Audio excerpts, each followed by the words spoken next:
Hello, it is Ryan, and I was on a flight the other day playing one of my favorite social spin slot games on ChumbaCasino.com. I looked over at the person sitting next to me, and you know what they were doing? They were also playing Chumba Casino. Coincidence? I think not. Everybody's loving having fun with it. Chumba Casino is home to hundreds of casino-style games that you can play for free anytime, anywhere, even at 30,000 feet. So sign up now at ChumbaCasino.com to claim your free welcome bonus. That's ChumbaCasino.com and live the Chumba life. No purchase necessary. VGW. Void where prohibited by law. See terms and conditions. 18 plus. The CBS Radio Mystery Theater presents...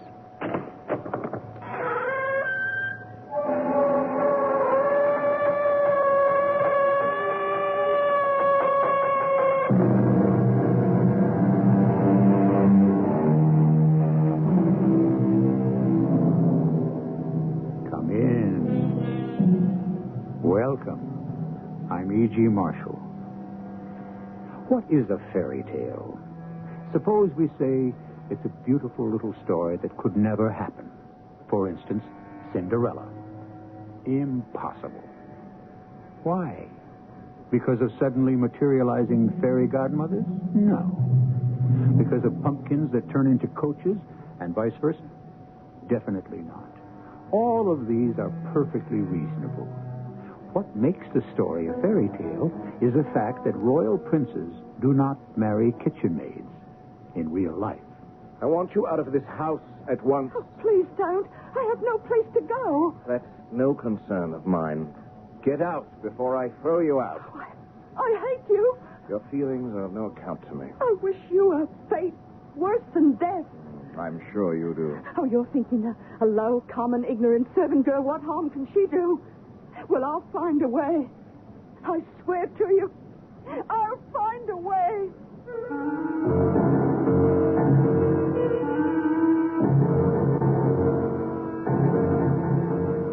Our mystery drama, The Light That Failed, was especially adapted from the Rudyard Kipling classic For the Mystery Theater by Sam Dan and stars Mason Adams and Tony Roberts. It is sponsored in part by Buick Motor Division and Contact, the 12-hour cold capsule. I'll be back shortly with Act One.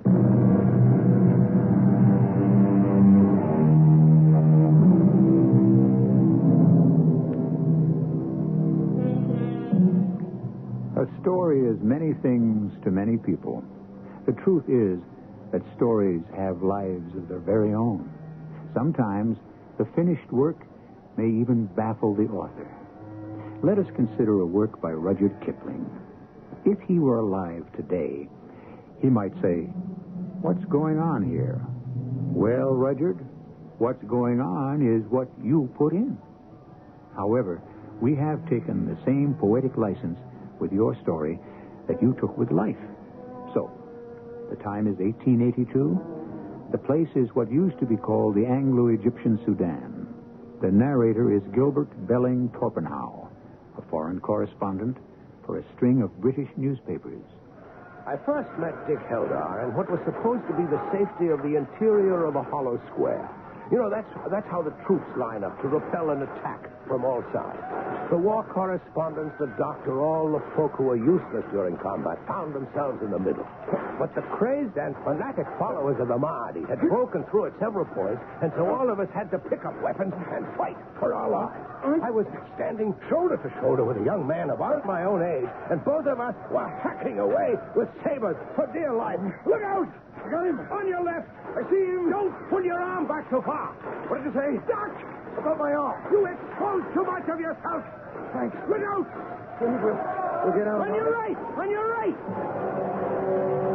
But I was too late. A huge tribesman, bleeding from a multitude of wounds, had brought a heavy sword down across the young man's head. But only because the native was mortally wounded had the sword turned in his hand so that the young man caught the flat of it instead of the edge.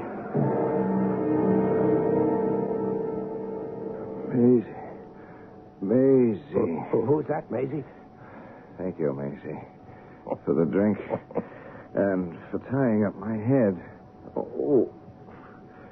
Huh? What? You can thank me for the drink and the doctor for the bandage. Where am I? Where are you? Well, you're not back in dear old London, that's for certain. Well, What happened? You are in the Anglo-Egyptian Sudan, near a hellhole entitled Suakin. What are you doing here? Gilbert Belling Torpenhouse, special correspondent of the Southern Newspaper Syndicate.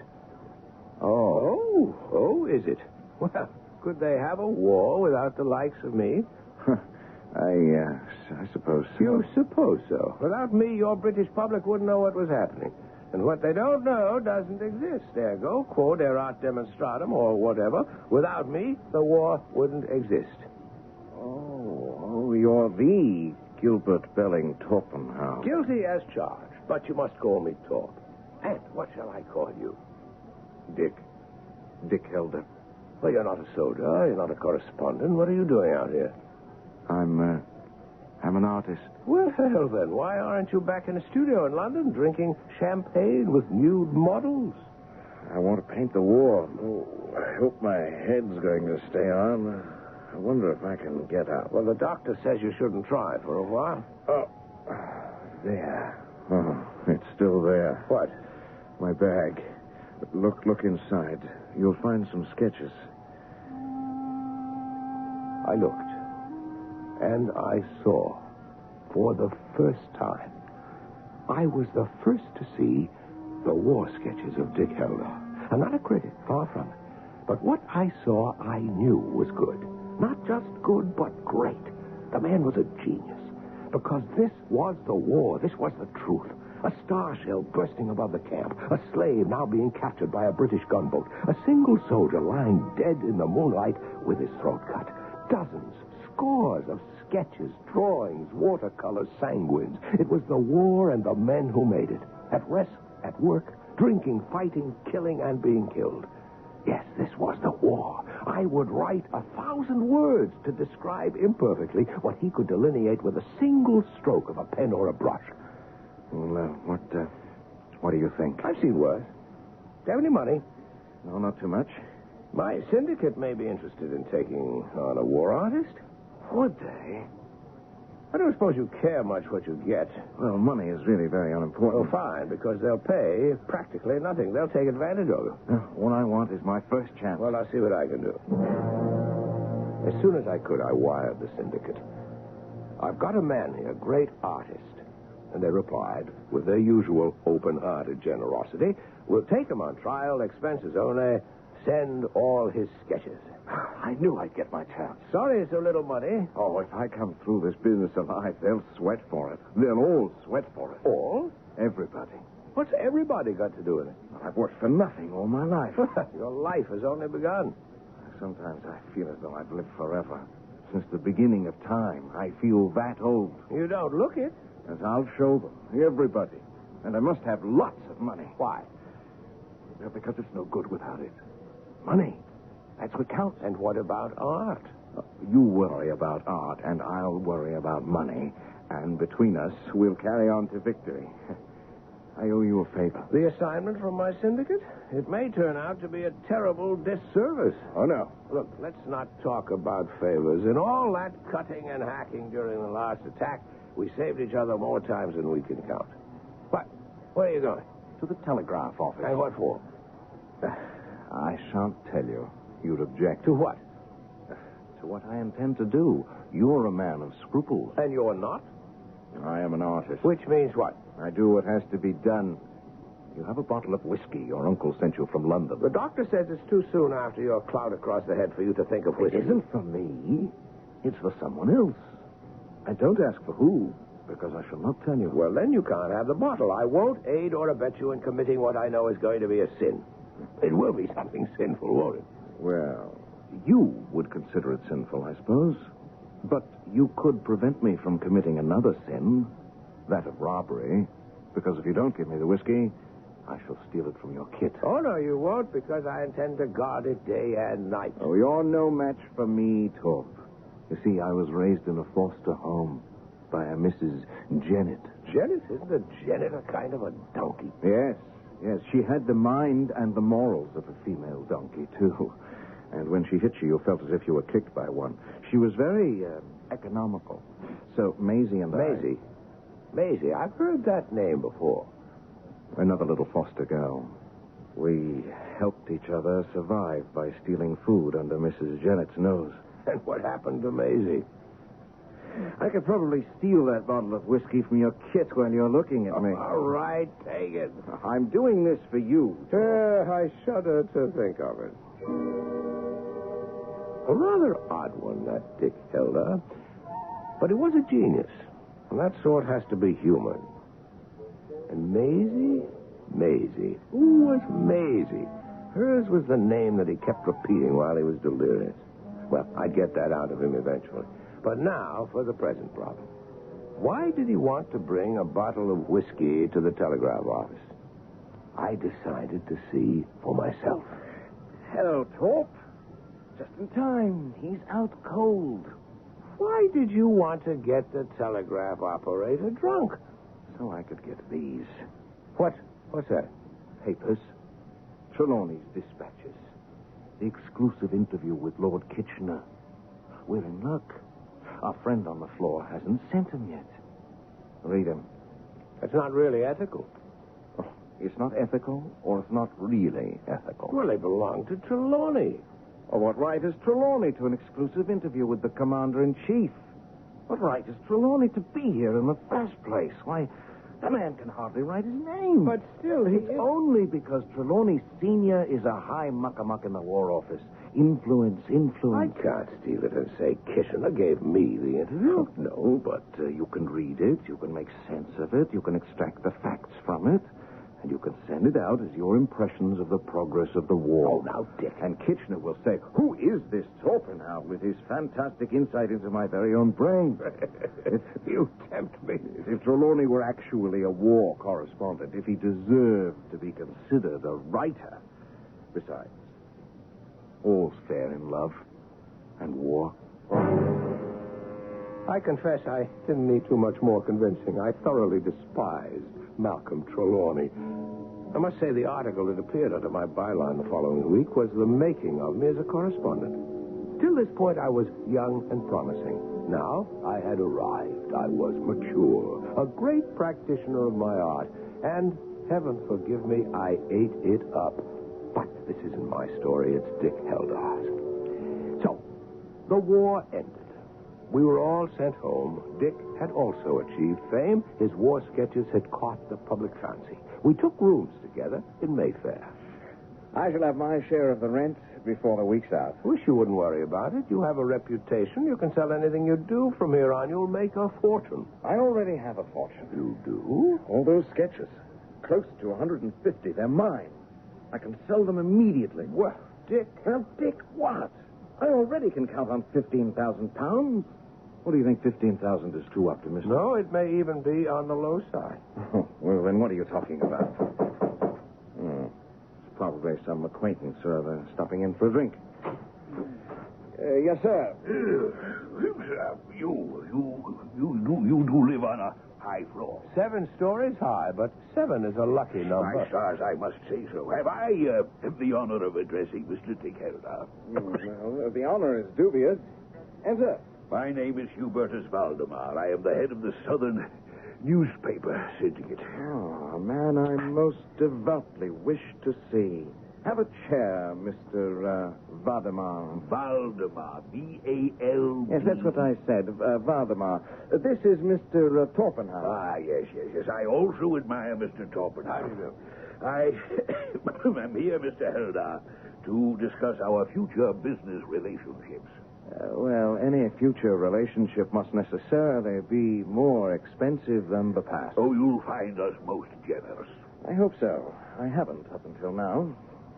Incidentally, be good enough to send my sketches to this address. Your sketches? By actual count, 150. Oh, Mr. Helder, that cannot be done. It cannot? Since there was no specified agreement at the outset, the sketches become syndicate property as a matter of course. Those sketches belong to me. But a legal evaluation... The devil with your legality, Mr. Valdemar. Valdemar. You paid me the lowest rate in the world. Nothing. You can't keep those sketches. Good Lord, man, they're all I have. Torp, can he do it? Well, it's a rather cold-blooded steal on his part, but yes, Dick, he can do it. I'll have his blood first. Careful, Dick. Remember, we're not back in the Sudan. Sir, you will give me back my pictures. I believe it's time I was on my way. Sit down. How dare you take your hands off me? You can't simply... I don't know quite what to do with you. Of course, you're a thief, and you ought to be whipped. Take your hands off me. I'll shout for help. You're 7 stories high. My goodness, Torp, you wouldn't believe the fat on this one. You were going to steal those things from me, which are as my heart's blood. You, who don't know when you will die. Die? Die? Write a note to your office. Order them to give Mr. Torpenhow my sketches, every one of them. You have no right to steal. Oh, no, only you do. Write the note, or I shall strip off your hide. Dick, you can't do Oh, that. can't I? Watch closely. I learned how. I can't let you do that. Do you want to fight me for it, Torp? Dick. Should one of us be compelled to kill the other just because of this thieving jackal?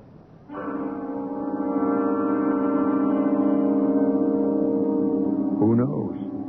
But it's precisely on such random, unforeseen twists of fate that sudden violence and death flare up without warning.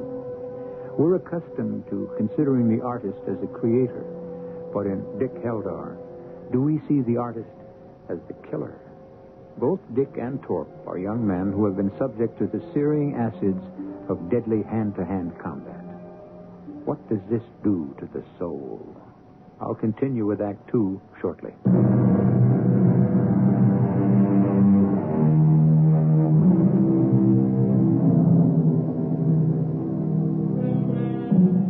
To whom does the work of art belong? To the man who made it, or to the man who bought it? This is a question that has occasioned considerable grief in this world and is about to add a bit more as we resume our drama. Dick Heldar, the painter, wants his pictures. Mr. Valdemar, the publisher, claims he bought them. An old argument. But a razor-sharp knife has appeared in Dick's hand, and we may have a new solution to the problem. He'll kill me. This maniac. He'll kill me. I must remind you once again, Dick, we're not back in the Sudan. Oh, we're always in the Sudan, Torp. Here the violence is better bred, hidden deeper, camouflaged more cleverly. But where is the real difference? Torp is a friend. You have to help me. I can't help you kill him. Oh, I can do that alone quite nicely, thank you. Don't kill me. Don't kill me. Oh, of course not. Hand him the pen and paper, Torp. Now, Mr. Valdemar, you will write a note to your office and order them to give Mr. Torpenhow my sketches. He didn't say a word. He looked deep into Dick's eyes, and there he saw death. He picked up the pen with a hand that was remarkably steady, considering the circumstance. He wrote the note. I took a cab to the Southern Newspaper Syndicate's office. I gave it to some functionary or other, and I shortly received a gigantic portfolio. I brought it back to the flat. Now, I do hope this will be a lesson to you, Mr. Valdemar. And should you ever worry me later with any nonsensical actions for a thought or whatever, believe me, I'll catch you, manhandle you, and you will die. Now go. Vanish. Disappear. Out. Be sure I have seen the last of you, Mr. Valdemar. Valdemar! What a lawless breed these people are. Think of the hideous blackness of that man's mind. Have you all the sketches, Torp? Exactly 147. Well, that's close enough. Dick, I must say, you begin well. He was interfering with me, Torp. Well, what did the money mean to him? He's a man of wealth. But this is my work. It's everything to me, and he was going to steal them. I'm sorry now I didn't hit him. I should have killed him. The commissions began coming in so quickly, Dick could hardly keep track of them. The ladies, especially the ladies, couldn't get enough of him. He had that way of making their eyes gaze forth in a kind of dreamy reverie. Yes, every female wants to be known as a woman of mystery. And with one sure stroke, Dick could give them a most unfathomable air. I caught him finally on one of the rare nights when he wasn't being lionized somewhere. Well, how does success taste, Dick? Good. No, delicious. I want more. More. The lean years are past, gone for good, but never to be forgotten. Oh, I shall wallow in these fat ones. Careful, my friend. That way lies bad work. Oh, I love the power, the fun, the fuss, and above all, I love the money. Even though the people who make the fuss and pay the money are a queer gang. An amazingly queer lot. Well, I should think you have enough money now. Oh, no. Nowhere near enough. Well, then, Dick, you must tell me, what is enough? There are those men who have money, and then there are those men who have a fortune. And why would you want a fortune? For her. For whom? For Maisie. Huh? The mysterious Maisie. She won't have me until I'm fabulously wealthy and famous. Well, you're famous at any rate. Well, just a little. We need the test of time for that. And where is Maisie? I don't know. We were both boarded children at Mrs. Jennett's. I fell in love with her. Did she fall in love with you? She said she would, in time. If I became rich and famous, then she would seek me out. I'm surprised she hasn't so far. Well, that's because I'm neither rich enough nor famous enough. And how will you know when that will be? Simple. On the day she seeks me out. Meanwhile, I must try harder and harder. Tell me something about Maisie. She's an angel. And why aren't you good enough for her now? So, you don't understand. All right, then. Tell me this. Maisie, does she really exist? I couldn't get a rise out of him. He was doing what he wanted to do, turning out paintings as if he were a printing press. But it was a bubble that soon must burst. His work was becoming inferior. But you couldn't tell him anything. At least I couldn't. But finally, somebody did. Someone who never dreamed he was an expert on art. Someone I can only refer to as the unknown soldier. The way of it was this. We were out for a stroll, and we paused before the window of a print shop. There was a reproduction, a good one, of a painting by Dick, one that he had done in the Sudan. It was the wild, whirling rush of a field battery going into action under fire. As we gazed at it, I could hear a voice. And from the corner of my eye, I saw two artillery soldiers, and one was saying to the other, "Oh, they've chucked off the lead horse. He's tore up awful. But they're making good time with the others. That lead driver drives better than you, Tom. See how cunning he's nursing his horse. See how his foot's braced against the iron. He's all right. I'm not beggar what drew that picture. He knows what's what, he does. Let's go in and buy it for the mess." The picture won the complete approval of the sternest critics in the world. For a long moment, Dick looked at it, and then he cleared his throat. He had been moved in a way that I hadn't seen since the Sudan. We walked home in silence. When we arrived at our entranceway, there was a girl standing at the door. She had blonde hair, a cheap little sailor hat, and a rather soiled blue and white dress. She stood there and gazed at us. Suddenly, Dick shouted, "Maisie! Maisie! What are you saying, Dick? You mean this is Maisie?" Oh, here now. Who do you take me for? Maisie, you've come to me. Oh, no. It's not Maisie. Dick. She looks exactly like Maisie. Who are you, girl? Who are you? She's going to faint, Dick. Don't let her fall. What are we going to do with her? Perhaps we'd better bring her upstairs. A girl of her sort. What sort? Well, isn't it obvious? And she must be drunk. No, I'd say she's hungry. She's starved. Oh, still, it's out of the question. All right. Yes, bring her up. She'll model for me. Yes, this is going to be my masterpiece. I won't title it. But Maisie will see it and know who it's meant to be. Torp, this girl was sent from heaven. I must put her on canvas. Are you feeling better? Oh, yes, thank you. There aren't many gentlemen that are as kind as you are. Thank you. When did you leave service? Oh, how'd you know I was in service? With your scarred and chapped hands. Oh, I didn't like it. Turn your face to the window. What for? Because I say so. Listen to me. I'm an artist. I want to draw your head. What for? Because it's pretty. Huh? That's why you shall come here 3 times a week, and just for sitting still, I shall give you 3 quid each Friday. Just for sitting still? Nothing else? What's your name? Oh, Bessie. Bessie Broke. Stone Broke, if you like. Oh, what's your name? Oh, but there, no man ever gave me his real one yet. And the next time you come, Bessie, you needn't wear that paint. I have all the colors you're likely to need. Now, here's a sovereign to keep you. A sovereign? From me? Yes. And you'll be here tomorrow. Understand? Now, off with you. Yes, sir. Oh, yes, sir. You think she'll be back? Of course. She smells money. And talk. You're not to think of her as a woman. She's my model. Nothing more. Oh, yes, sir. I will, sir. I said earlier that this is Dick Heldar's story. Well, it is. But part of it is mine. Bessie came back the next day, unpainted, clean. And when she found out that all she was expected to do was merely pose, a new light came into her eyes. And finally, one day she said, Oh, it's too much money for sitting and doing nothing. You just sit there quietly now. Can't I be doing something with my hands? And keep them folded in your lap. I know. I meant your socks. Yours and Mr. Torpenhow's. and that's where it all began. She not only mended our socks, she did our clothes, she dusted the rooms.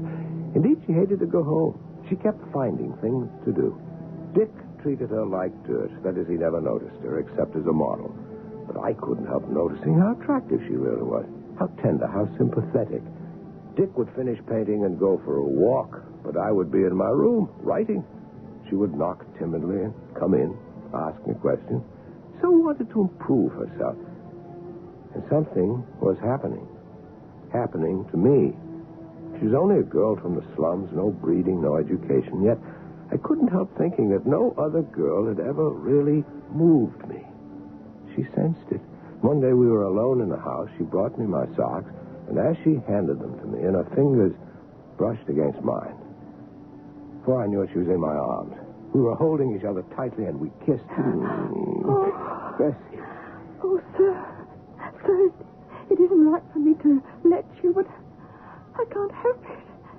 You're so kind. Bessie, I do feel great affection for you. Oh, sir. But, Bessie, I could never... Mr. Torpenhow, I'm not asking you to marry me. I know my place, but couldn't you take and live with me till your very own Miss Right comes along? I'm only Miss Wrong, I know. I could never be anything else, but... Oh, I'd work my hands to the bone for you. I'm not ugly to look at, you know. I'm so lonely. Oh, please, say you will. Oh! What? Oh! Come in here, I need you. It's Dick. Oh, what does he want? He wants to see me. Oh, tell him you'll see him later. Oh! Oh, don't do it now. Please, he'll ruin it. That's what he'll do, ruin it. Oh, Bessie, my dear, I'll be right back. No, wait. Oh, what kind of foolishness is going on in here? What the devil right of you to interfere? From your own common sense, tell you it's impossible. For heaven's sake, Torp, whatever got into you? Dick, I oughtn't to have seen her moving about in these rooms like a housewife. It gives a lonely man ideas. Yes, and you've got to get rid of those ideas. Do you know how? Oh, Dick, I wish I did. Well, you're going to Germany to do a series on the army maneuvers tonight. Now, you can't stay and resist the devil. Success requires flight. Immediately. Pack your bag. Mr. Torpenhow, you're not leaving. Yes, he has a special assignment. I'm asking him. And I'm answering. Please. You may leave now, Bessie. Be back here tomorrow at 11 sharp. I hate you. And your feelings are of no account to me. You'll pay for what you've done to me. Bessie, I do have to leave. I do. Oh, you took away my only chance for happiness, Mr. Heldar. But you'll pay. Oh, you're thinking, she's only a low and common girl. What can she do to a gentleman like me? But I'll find something. I'll do something. Something worse than death. It doesn't matter who or what the woman is. If she threatens vengeance, take her seriously. For women excel at this particular game. And before the third act is over, she will have found her revenge. A diabolical revenge that will be something worse than death. Let's all prepare for it. And I shall return with it in just a few moments.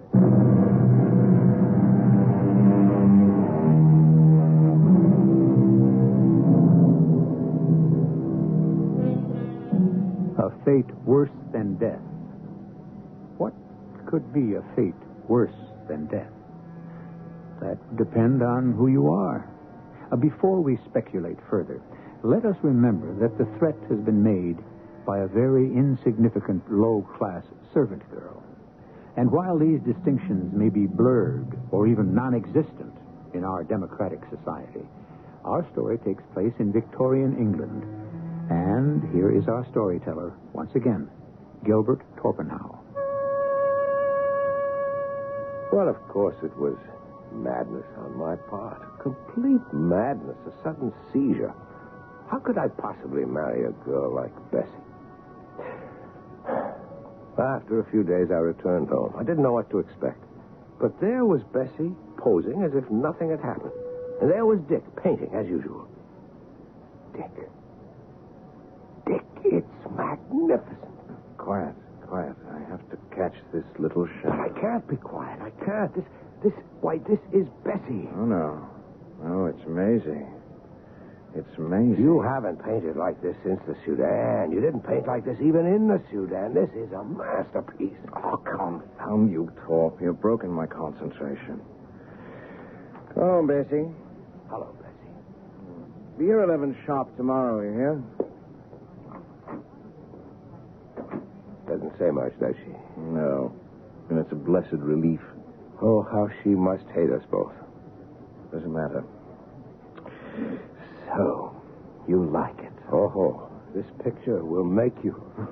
I thought I was made already. I mean, as a real artist, not just a realistic painter of war pictures or a smooth society hack, but an artist. I will be an artist on the day that Maisie sees that picture. Because that's the day she'll come to see me. And she'll be mine. I hope so, Dick. Damn. What is it? For a moment, I thought I had a veil across my eyes. A veil? Oh, it's just the flimsiest gauze-like veil. Probably indigestion. Indigestion does that. Hadn't you better see a doctor? I don't have time. Nonsense, man. You must make time. He would never have gone on his own, so I made an appointment with a doctor, a specialist. After much argument, I finally dragged him to the man's office. He was a very cheerful doctor. He chirped like a sparrow. Well, Mr. Heldar, you know we all need a bit of patching now and then. Like a ship. Exactly like the ship. We must be kept ship-shape. What? I think, Doctor, I have neglected the warnings of the stomach too long. Hence these spots before my eyes. Oh, is that what you think? Absolutely. Here I was under the impression that you came to find out what I think. Yes, by all means. Go ahead. Thank you. This wound, this blow you received in the fighting in the Sudan. Oh, that hasn't bothered me in years. Well, there was damage to the optic nerve and the bright, hot light of the tropics. Doctor, if there is a verdict, I want it immediately. Well, I am a painter. I have no time to waste. Tell me. Well, there has been steady, irreversible deterioration of the optic nerve. And I'm going blind. Yes. Absolutely, completely, totally blind. Yes. How long do I have? If you avoid all strain and anxiety, perhaps a year. You must stop painting. The strain of the close work it requires. I see. I must stop painting in order to keep my sight a little bit longer. Yes. What good is my sight if I can't paint? All the way home, we didn't say a word. We simply didn't talk about it. We couldn't. When we arrived at the flat, Bessie was waiting as usual, silent as usual. Dick picked up his brushes and began to work. Are you almost finished with it, Dick? Oh, yes, I have just enough time for that. It's simply a great piece of work, Dick. Oh, these past few weeks, it seems I've never seen color so clearly and line so sharply. I suppose it's like a candle which burns out. Just before the end, it sputters and flares for a brief instant. This is my brief moment. Beautiful. It's beautiful. And it's Bessie. No. It's Maisie. She'll see it. That's what I live for now. He painted for a few moments longer, and then he put down his brushes. His face had become lined with fatigue. Now I noticed the lines about his eyes. He tired so easily. He stood staring at nothing for a moment, and then... It'll be enough for today. Bessie, I want you back here tomorrow morning at 11 sharp. Talk. I think I'll lie down before dinner. How have you been, Bessie? Huh? As well as can be expected. I wonder that you came back after the shabby way both Mr. Heldar and I have treated you. Well, the wages are good. Girl in my position can't afford to be particular. He's going blind, ain't he? Yes. Well, he can thank me for it. Or curse me for it. You? I wished it on him. And I prayed for it to happen to him. What else could be a fate worse than death for an artist? I went to church and on my knees I prayed for it. I'm sorry to disappoint you, Bessie. It wasn't your doing. How do you know? I was there when it happened, in the Sudan. A blow across the head. Damaged the optic nerve. Oh, yes? Well, I'll think of something else. You had better go, Bessie. I saw her standing there furious. Her face was ugly. Whatever the spell was she might have cast over me, it was broken, and for all time I was free of her. And soon, in a day or 2 or 3, Dick would be finished with the painting, and he would be free of her, too. I must tell you what happened. A week later, I was writing in my room when I heard him call to me. Torp, come in here, quick. Look, Torp. Look, it's finished. It's really finished. Oh, Dick, it is marvelous. It's your masterpiece. Oh, the colors. Tell me about the color. See for yourself. They're remarkably brilliant. I can't see for myself. I can't. Dick. I'm blind, Torp. I'm completely blind. I drew the last stroke of a brush as I signed my name, and the light left my eyes. The light failed. It failed me. Oh, Dick, how can I? No tears. Only blindness. We've seen worse, haven't we, old friend? Will you sort of guide me to my room and help me to lie down? I'm not used to being without my eyes. Just yet. Oh, Bessie. We're finished. Talk. Write her a check for £20. £20? Yes. She was a good model. Come, I have the checkbook in my room. Goodbye, Bessie. Goodbye, Mr. Heldar. Come, Thorpe. I must lie down. I'm so tired. Oh, that's it, Thorpe. Oh, I can stretch out. It's so good to know it's done. Now, look, tomorrow, you're to take it to the Stetson Gallery. Yes, of course, Dick. Word of it will get to Maisie. I'm sure. And cover the picture. Yes. Oh, wake me for dinner. We must celebrate. Champagne. Yes, of course. I left him sleeping on his bed and walked back into the studio. I stood in the doorway and looked at the painting. For just a moment, an isolated moment, I refused to believe what I was seeing.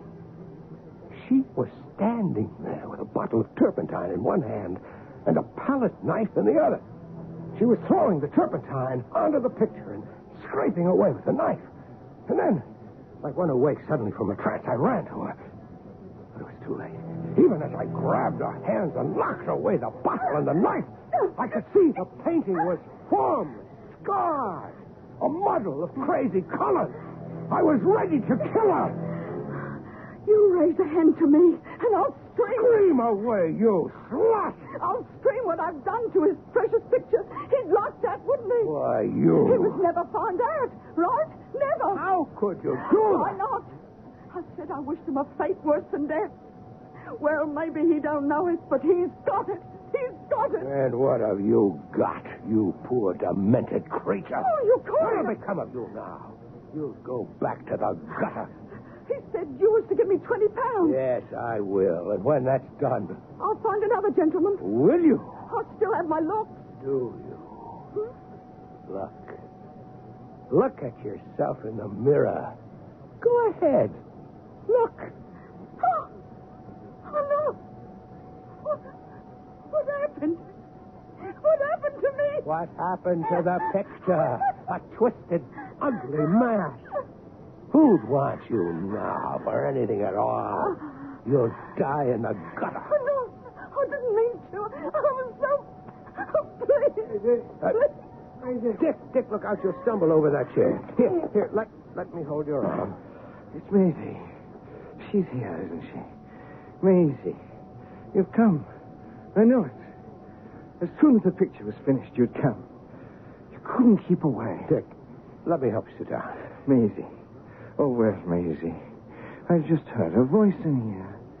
Maisie. What do you think of your portrait? Maisie. Dick. No. Let her think. Let her regard it. That's what you have to do with a picture. Regard it. Oh, Maisie, when we were children at Mrs. Jennett's, I helped you. And now you will help me. Oh, my darling. I have enough money. Enough to keep us happy for the rest of our lives. Maisie, I'll be so good to you. And you'll be so good to me. Maisie, speak to me. Say you will. Say it. Say that you've come to me. At last. Oh, Maisie, I've waited a lifetime for you. I'd all but given up hope. But I knew if I poured out my soul over this portrait, you would come to me. Tell me you've come to me. Tell me. Yes, Dick. I've come to you.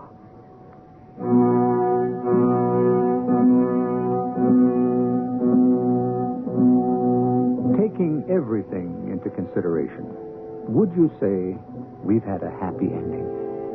It's a complex situation, almost as complicated as happiness itself. However, one thing we do seem to provide, and that is the old saying, love is blind. I shall return shortly.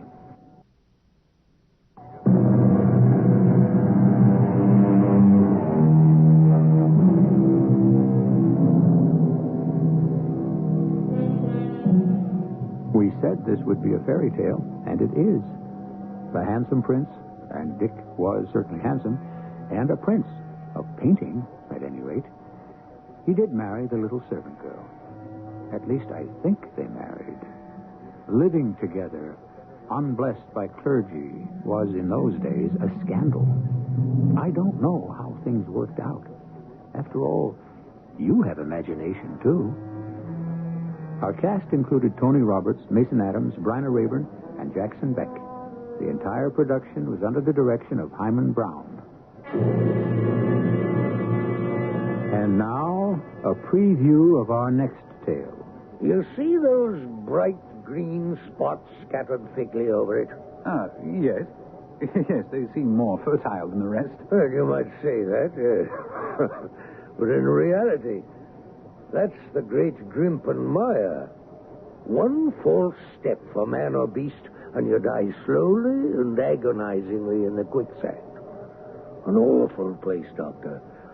And yet, I find my way to the very heart of it safely. Why would you want to go to such a place?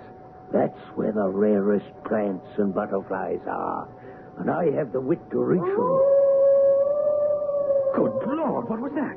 The natives say it's the hound of the Baskervilles calling for its prey. Oh, you don't believe that, do you? Perhaps it's the mud settling in the bog. Radio Mystery Theater was sponsored in part by X-Lax. This is E.G. Marshall inviting you to return to our Mystery Theater for another adventure in the macabre. Until next time, pleasant dreams.